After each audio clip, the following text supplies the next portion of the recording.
à tous, je suis ravie de vous retrouver sur TV7 pour ce dernier numéro de Curiosités de la saison. Cette semaine, je vous propose donc de découvrir une exposition que vous pourrez visiter tout l'été. Il s'agit de Corpus Baselitz au musée Unterlinden.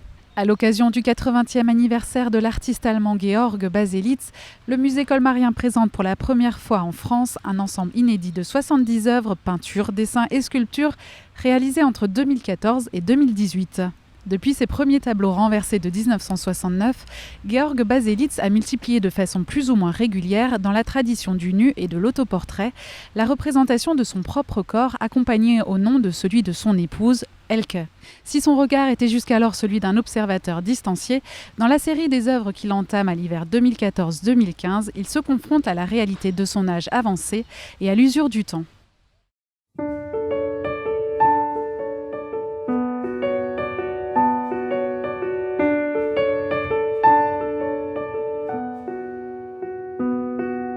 L'exposition Corpus Baselitz se consacre aux 4 dernières années de la création de l'artiste. Et en fait, pour tout vous dire, c'est une exposition qui n'aurait pas pu avoir lieu ailleurs qu'à Colmar. Parce qu'effectivement, il se met à nu complètement, avec toutes les faiblesses d'un homme qui est physiquement atteint par l'âge et affaibli par l'âge, et qu'il représente aussi toutes les fractures physiques de son propre corps, ce qui résonne profondément avec l'œuvre de Grunewald qui est exposée tout près d'ici. Aussi bien avec le Christ donc sur la croix, que dans le cadre de la mise au tombeau qui est sur la prédelle du retable. Car en effet, dans les œuvres que nous présentons de Baselitz ici, il n'y a plus seulement les formats verticaux auxquels nous sommes plutôt habitués, mais également des formats horizontaux qui rappellent le calme des prédelles dans son œuvre. Cette exposition s'inscrit aussi dans une continuité de tous les travaux qui sont orchestrés ici au musée Unterlinden et en particulier dans la continuité aussi de l'exposition que nous avons réalisée et consacrée à Otto Dix en 2016. Georg Baselitz s'inscrit dans cette tradition de la peinture germanique, expressionniste et sans concession.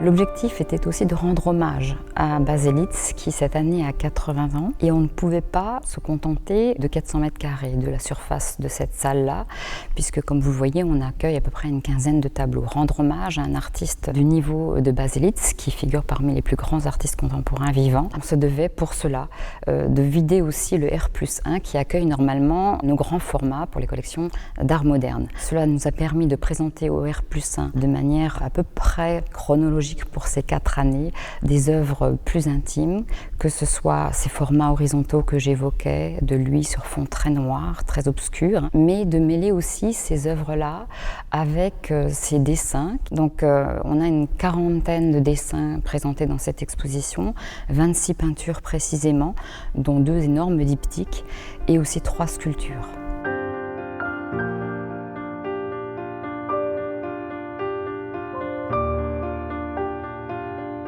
Jetzt gibt es dieses Risiko und Friederike Gott wollte unbedingt dieses Risiko, ich wollte es nicht. Sie sagte, wir machen diese Ausstellung, Basel ist vergessen, Paris ist vergessen, wir machen diese Ausstellung mit aktuellen, aus den letzten 3 Jahren Bildern in einer großen Gruppe. Etwas, was eigentlich nur in Galerien vorkommt. Und so habe ich es nie gesehen und finde das, muss ich sagen, natürlich schon durch die Würde des Museums ungewöhnlich gut. Und wenn man sich vorstellt, dass alle diese Bilder ja nicht mehr im Atelier stehen oder im Lager, sondern verteilt sind, ist es besonders gut als Leistung.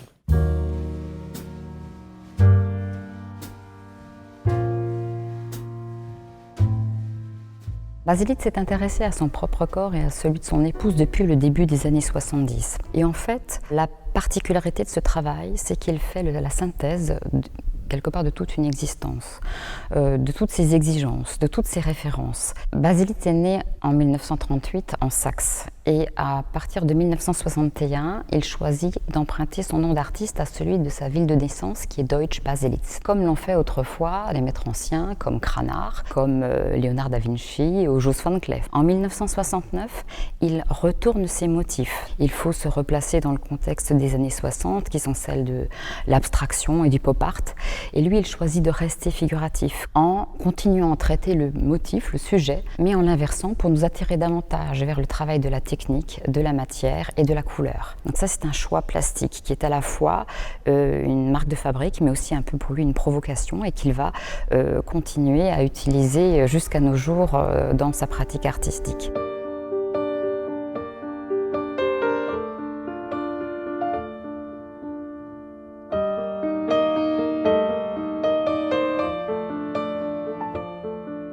Il se réfère aussi aux grands maîtres de l'histoire de l'art qui ont marqué sa peinture. Il y a plusieurs représentations de son propre couple sur un canapé qui font référence directement à un tableau très précis d'Otto Dix qui date de 1924 où Otto Dix représente ses parents sur un canapé. Donc c'est une espèce de manière de représenter son couple âgé à lui aujourd'hui sur le canapé de Dix. Et certains titres font directement référence à Otto Dix précisément. Mais parfois les sujets sont beaucoup plus personnels.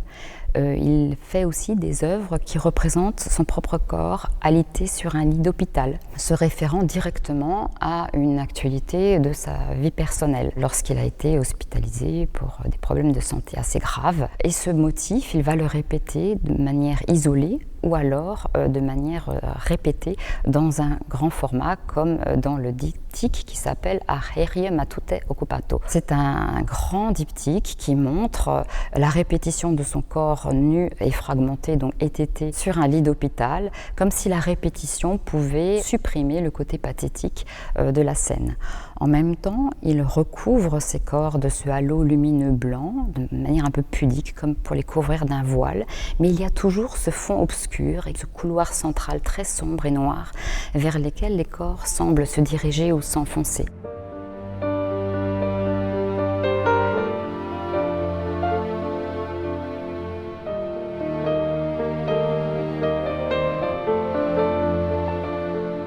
Ein Alterswerk anzuschauen ist ja oftmals nicht sehr nett oder bringt wenig.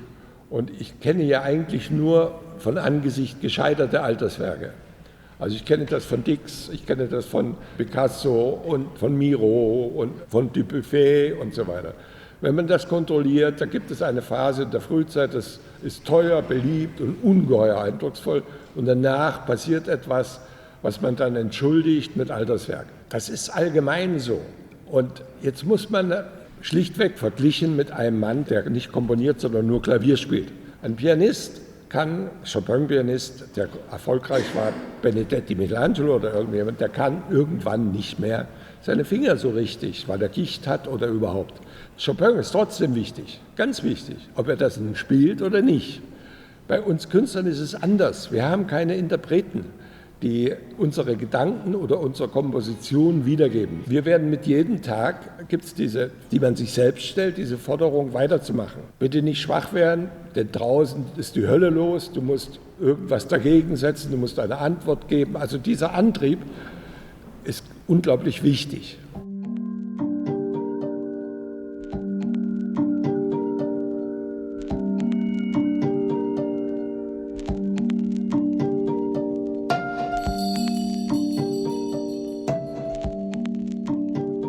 Baselitz travaille à plat depuis le début des années 90 parce que ses formats sont devenus gigantesques et qu'il ne peut plus les faire de manière verticale tout simplement. Depuis l'hiver 2014-2015, il couvre ses fonds d'une peinture fluide et noire. Et sur ce fond, il va représenter son corps ou celui de sa femme avec des matières extrêmement épaisses, généralement blanches et ensuite pulvérisées d'une couleur. Il va peindre de manière très brutale, hein. Donc il y a cette énergie du geste, cette manière de représenter les corps avec une matière très très généreuse et dans laquelle il intervient ensuite en gravant au calame. Donc ça c'est une espèce de roseau taillé en pointe. Donc il grave à l'intérieur de cette matière les différentes lignes du corps, les plis du ventre, les formes du visage, la représentation du sexe, mais aussi insister parfois sur les côtés douloureux de son propre corps en fracturant le côté des épaules, les genoux. On est très loin des tableaux qu'il a fait dans les années 60 où il se représentait nu,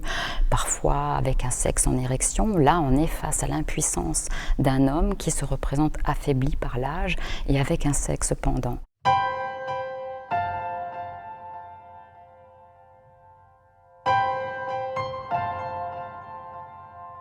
Les sculptures de Baselitz lui ressemblent beaucoup, elles ont quelque chose de brutal. C'est un personnage assez paradoxal, c'est-à-dire que c'est quelqu'un qui mêle à la fois raffinement et brutalité, que ce soit dans ses peintures, ses dessins, ses aquarelles ou ses sculptures. Les sculptures ont été réalisées d'un seul tenant, dans un seul grand tronc d'arbre à l'aide d'une tronçonneuse, et il va tailler ses formes et évider la sculpture, c'est-à-dire qu'il ne va pas faire des assemblages de morceaux de bois. Ces sculptures, il y en a 3 dans cette exposition. Zero End est au R+2, elle est au sol, elle est énorme, elle a été éditée en bronze, c'est un bronze qui fait plus d'1 tonne. On a aussi Zero Mobile, qui est cette même sculpture mais suspendue dans l'espace, qui elle est réalisée en cuivre. Et on a une 3e sculpture qui s'appelle Zero Dome. C'est un assemblage de jambes de femmes avec des hauts talons qui forment une espèce de tipi et qui sont assemblés comme un fagot de bois, édité en bronze également, qui évoque ce côté très protecteur d'une multiplication de jambes féminines qui sont rassemblées au centre. C'est à la fois la protection et l'origine de la vie. Et pour ce qui concerne les sculptures Zero End ou Zero Mobile, alors clairement lorsqu'on regarde dans un premier temps, on voit 2 têtes de mort en bout de sculpture avec des cercles qui rappellent un squelette. Mais en fait, lorsque Baselitz parle de cette sculpture, il va expliquer qu'en réalisant cette sculpture, bien sûr, on est face à une grande vanité. Et ce sont les dernières sculptures qu'il a réalisées d'ailleurs. Il ne peut plus aujourd'hui faire des œuvres de cette dimension-là, mais ce sont aussi des références aux hochets qui sont représentés dans les tableaux représentant des enfants du XVIIe siècle hollandais. Et il dit qu'aussi longtemps qu'un enfant agite un hochet, aussi longtemps que le hochet fait du bruit, c'est qu'il y a de la vie. Donc il y a toujours cette volonté de mouvement et d'énergie qui sont insufflées à travers ses œuvres.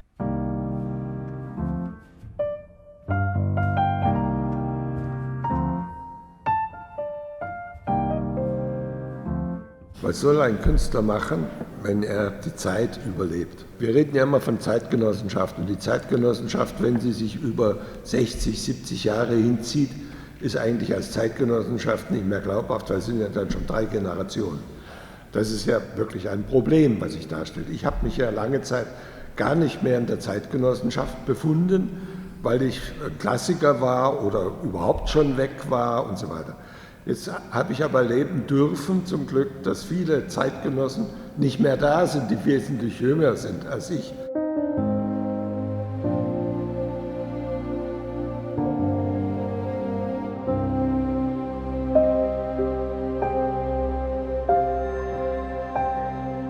Durant ces 4 dernières années, il va aussi faire référence directement à l'un des grands maîtres de l'histoire de l'art en France, qui est Marcel Duchamp, à travers des représentations qu'il fait de lui-même descendant l'escalier. Donc il se réfère directement à un tableau de 1912 de Marcel Duchamp pour plusieurs raisons. Parce que ce nu descendant l'escalier de Marcel Duchamp déjà est un travail d'introspection où ce nu sombre, peint dans des couleurs ocre et terreuses, semble faire une espèce de descente aux enfers, ou en tout cas, il y a quelque chose de l'ordre de la nostalgie ou de la mélancolie. Et c'est ce qu'on retrouve très fortement aussi dans cette exposition. L'autre raison, c'est de faire un pied de nez à celui qui, il y a un siècle, annonçait la mort de la peinture. C'est pour Baselitz une manière de montrer que non, la peinture existe toujours et les grands peintres sont toujours présents et sont toujours actifs au XXIe siècle.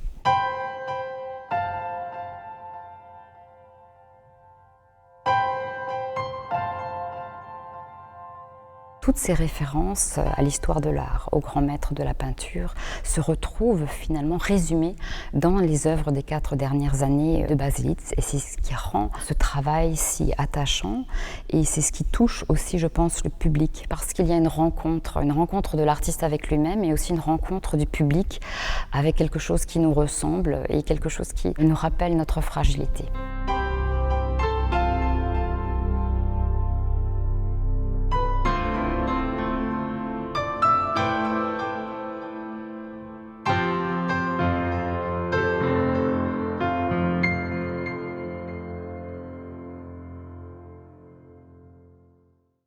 Si vous souhaitez découvrir l'exposition Corpus Baselitz, celle-ci sera visible jusqu'au 29 octobre 2018 au musée Unterlinden.